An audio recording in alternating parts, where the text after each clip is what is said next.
So hello, today I am going to discuss about higher education structure in India and the research condition in higher educational institution in India and the need to more invest in research is an appreciated talk of these days.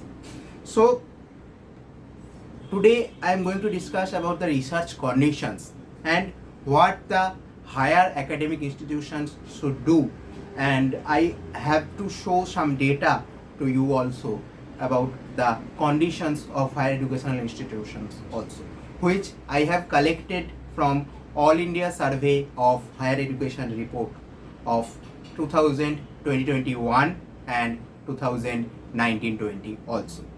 So let's start our discussion titled Public Funding for Research and Quality of Higher Education. So you all know that higher education is a necessary level of education to participate and take the advantages of the opportunities opened up by itself in the knowledge economy. So the essence of higher education is important for a knowledge economy to perform better. Since the 1960s, developed regions of the world witnessed a massive expansion of higher education, and many of those countries reached the advanced stage of universalization by the last decade of 20th century.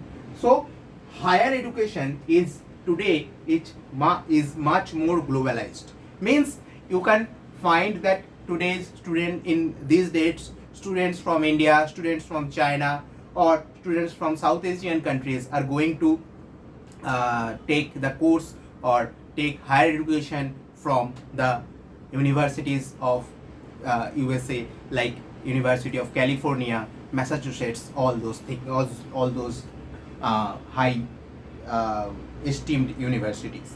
Okay, so by the turn of the century, a larger part of the world entered the stage of massification, except from some countries in Asia and Sub-Saharan Africa. So these countries, means some countries of Asia and Sub-Saharan Africa, has not reached to the stage of massification of this higher education structure till now. Okay, so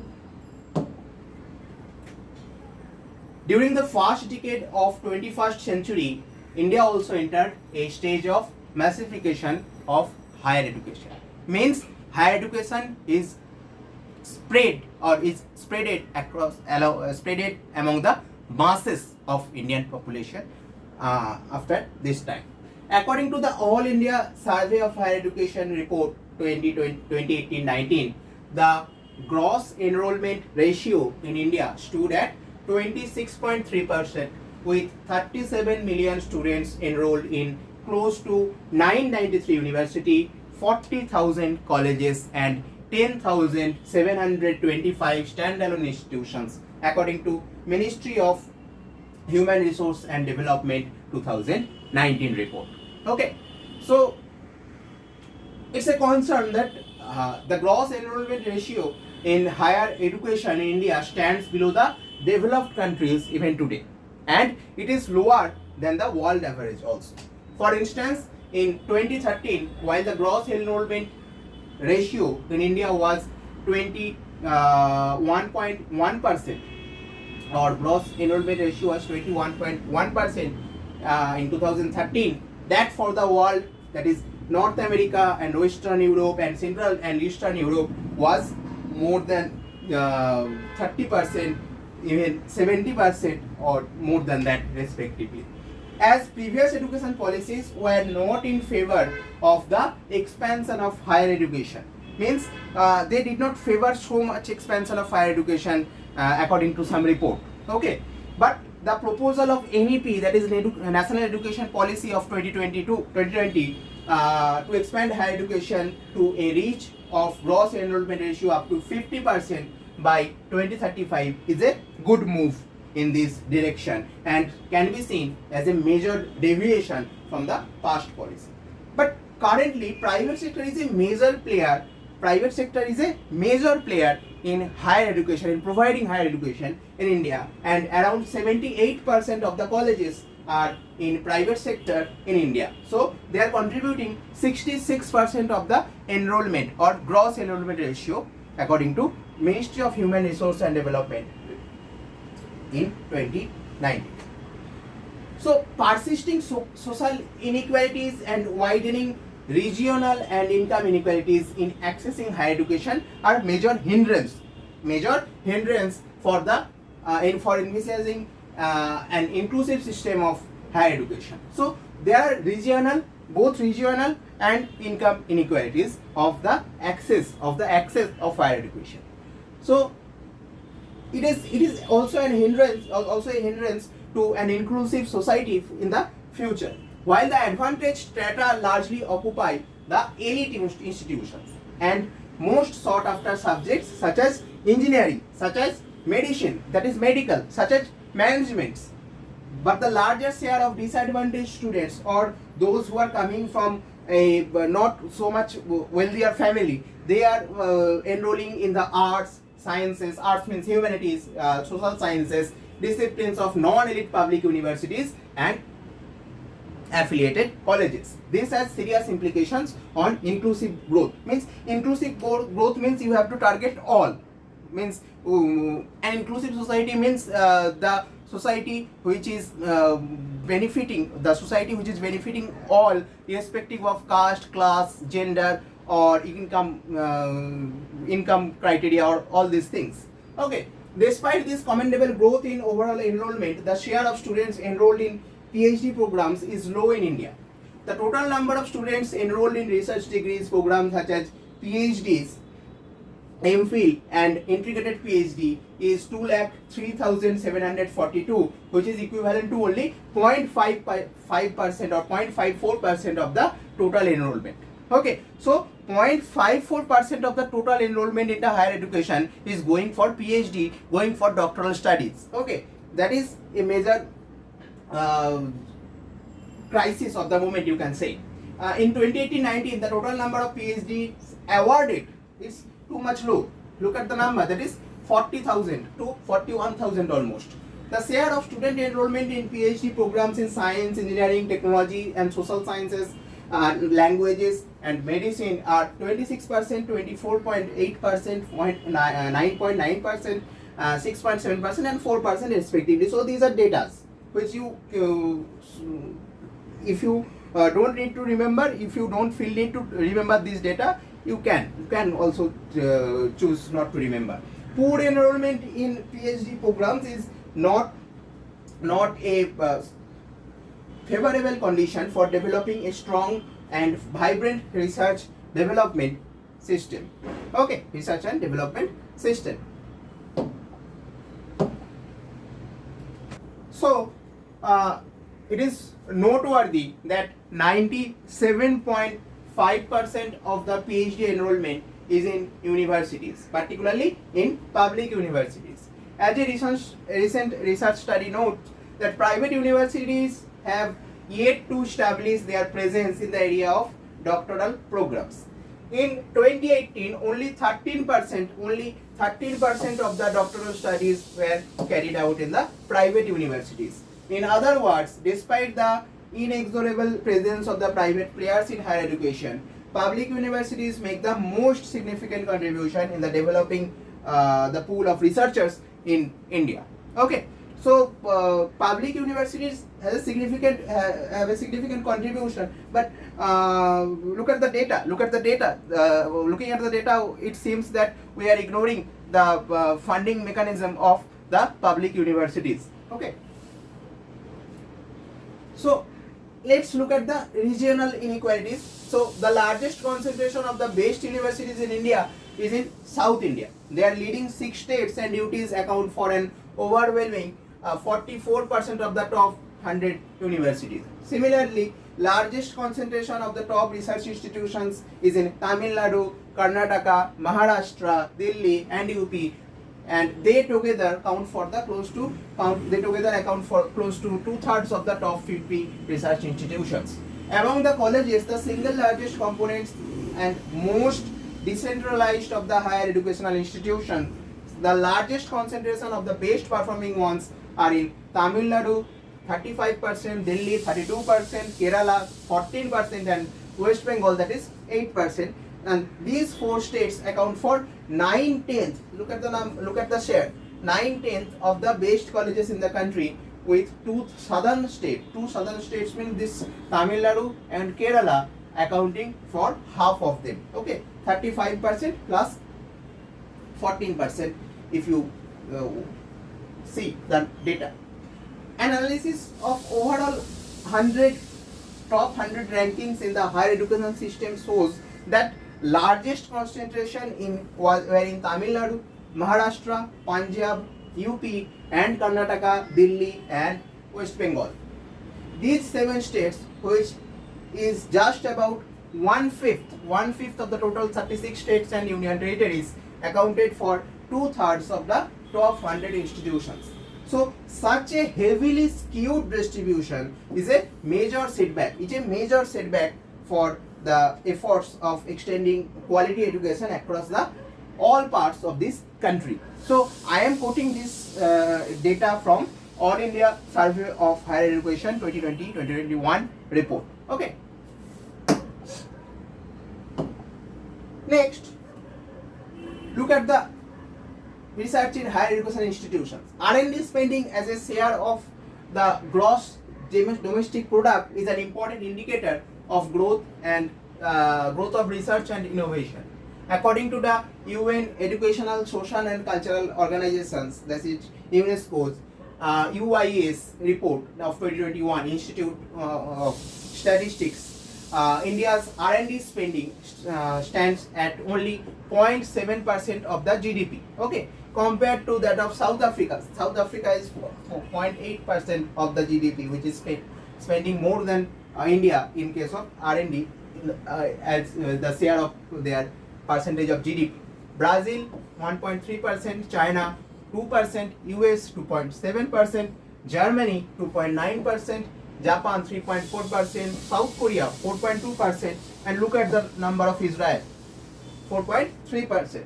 So India's position is at the bottom of the list of R&D spending among the BRICS nations as well. That is Brazil, Russia, India, China, and South Africa. R&D in India takes place in universities, standalone government-funded research organizations, and industrial research laboratories also. Much of the public spending of R&D is in the non-university sectors, such as the government-owned research organizations and laboratories as CSIR, as DRDO, all these. So, government is spending more in these non-university sectors than the university or higher education institution, so as to say. In social sciences, the establishment of research organizations, for instance the ICSSR, further accelerated the growth of research outside the university sector. The R&D spending by universities remains very low in India. I have already said that. Sorry. Contribution of the university sector to total R&D spending in India is only 6.3%. So in case of university we are spending less also for R&D compared to other countries such as Russia, such as US, such as France and United Kingdom. Look at their numbers. All of these insights point towards the need to promote research in these higher educational institutions like universities. Okay. Next, research is a part of core activities of higher educational institutions. You all know that. Although the thrust for research is not uniform across the higher educational institutions. In addition to research carried out by students for the fulfillment of degree, teachers in universities and colleges are also engaged in research activities. Compared to research in humanities and social science disciplines, research in science and technology disciplines is more expensive because of the cost of their materials or lab materials, you can say. Okay, funding sources for the research carried out in higher educational institutions can be government and non-government agencies. In addition to ministries and department at the union and state government, such as the Department of Science and Technology, there are a number of autonomous and independent public funding agencies such as ICMR, ICSSR, CSIR, ICAR, you all know the name, Indian Council of Historical Research and Indian Council of Philosophical Research, to list a few. Okay. Next, if we come to the funding mechanism, many of them have narrowly defined the disciplinary focus. Okay, many of them narrowly define the disciplinary focus. Moreover, not all higher educational institutions are eligible to receive public funding from these agencies, funding agencies. For instance, research funding by the UGC for minor and major projects is confined to those HEIs which are included under section 2F and 12B of the UGC Act of 1956. According to the All India Survey of Higher Education 2018-19, only 9,755 colleges are eligible to receive research funds from UGC, which are less than 1/4 of the total number of colleges in the country, according to MHRD 2019 report. A few of the public entities, as the Department of Science and Technology, however, fund public as well as private higher education institutions for carrying out research. Okay. Next, the NEP and NHTIP, about which I will discuss later, proposes the new funding mechanism for promoting research in HEIs, that is higher educational institutions. According to NEP, the newly developed National Research Fund is an autonomous agency which would work in coordination with the existing funding agency and follow a competitive peer-reviewed process of funding. It aims to transform quality and quantity of research across the discipline and streams and enable a culture of research in higher educational institutions. So it is going to be a big step for the foundation of NRF. Okay. The union budget for financial year 2021-2022 allocated rupees 50,000 crore to the NRF to spend for a period of 5 years. Okay. Some of the commentators, particularly those who belong to the private sector, tend to visualize that NRF as a means to bring parity in research fundings for the public and private sector. Okay. So there needs to be a parity between public sector and private sector fundings. However, as the call for application has not yet been announced, we need to wait to know more about the process and eligibility criteria for disbursing such funds. Okay. Now look at the National Science, Technology and Innovation Policy, that is NHTIP, which I earlier have mentioned in the last slide. Similarly, the major goals of this policy are to double the number of full-time equivalent researcher, and gross expenditure also should be doubled in the 5 years in R&D. Okay, in the period of 5 years. The policy also proposes a new collaborative funding model, that is ADMIRE, which is a form of advanced mission in innovative research ecosystem. The hybrid funding model would support public and private enterprises, academic institutions and the non-government sector.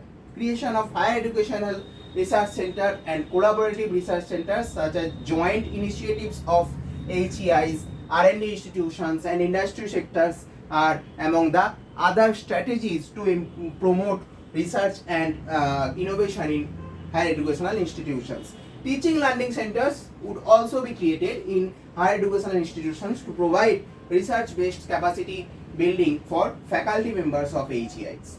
ADMIRE also envisages HEIs to engage with non-higher education sectors for research and innovation activities as well. Next come to the fact of social accountability factor. The nature of higher education and knowledge produced as a public good is a major rationale for continued public investment in research. Okay, the social accountability can be seen as an important concept here.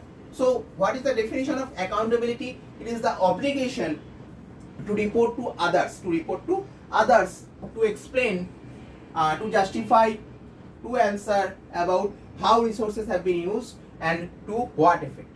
As autonomy in teaching and research is foundational feature of higher education, who is the other to whom HEIs are obliged to this report is a big question. To report is a big question. Accountability can be on the one hand classified into an external and internal accountability, and on the other legal, financial and academic accountability. At the level of fund dispersal, prioritization of research areas is an important measures of social accountability. For instance, ICSSR, that is Council for Social Science Research, has a list of priority areas of research such as gender, such as caste, such as social exclusion. Okay. Next, if we talk about one more new policy about the research in social science, a recently launched scheme called IMPRESS promotes policy relevant research in certain identified domain. In this process, funds are allocated to promote research in those areas. This prioritization can be progressive when funds are adequately pumped into research that directly contribute to the welfare of disadvantaged groups. So social inclusion is the key target, and the overall socio-economic condition of the country should be developed. The very act of prioritization involves some inclusion and exclusion criteria as well.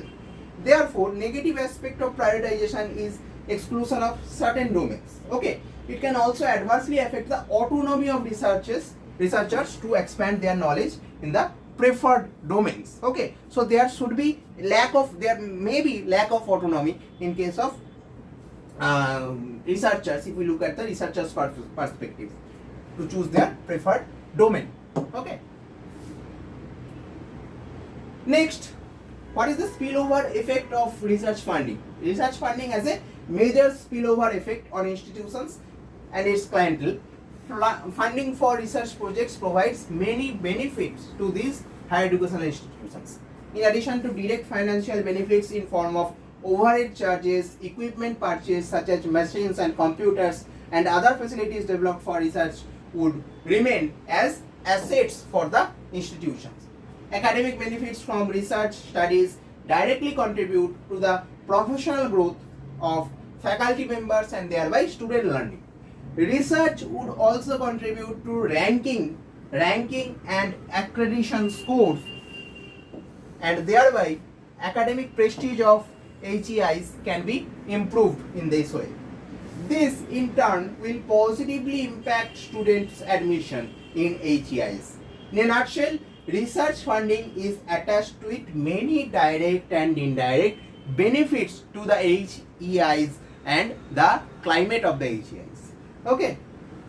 Therefore, which institutions would receive public funds is a very important criteria. Systemic differences in India and US, if I use the topic to show some difference between the research environment of India and US, many commentators have cited example of liberal public funding for research as followed in US.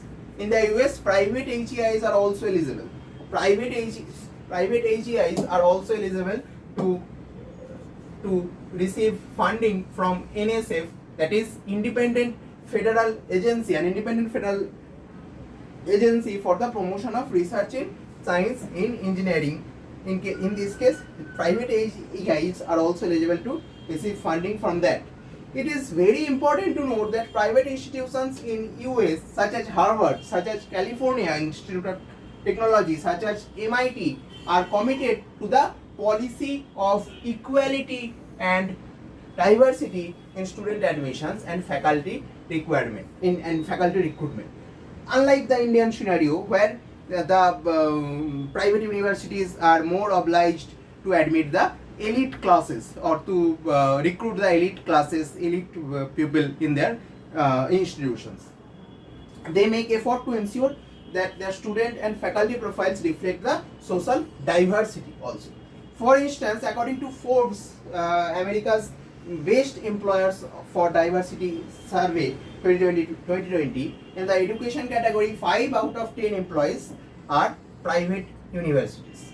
Okay. On the contrary, elite private higher educational institutions in India predominantly serve the elite socio-economic strata's interest, which I have already told. Most of them are not committed to the equity, to the inclusion and to the diversity, adding to the widening inequality in accessing the higher education. Therefore, bringing in US case to support liberal research funding in India needs to be seen with adequate caution as well. Next, if we shift to a new paradigm for the public funding, the composition of students in the public institutions, particularly state universities and affiliated colleges, reflects the diversity of this country. It is mainly due to the policy. It is mainly due to the policy of reservation.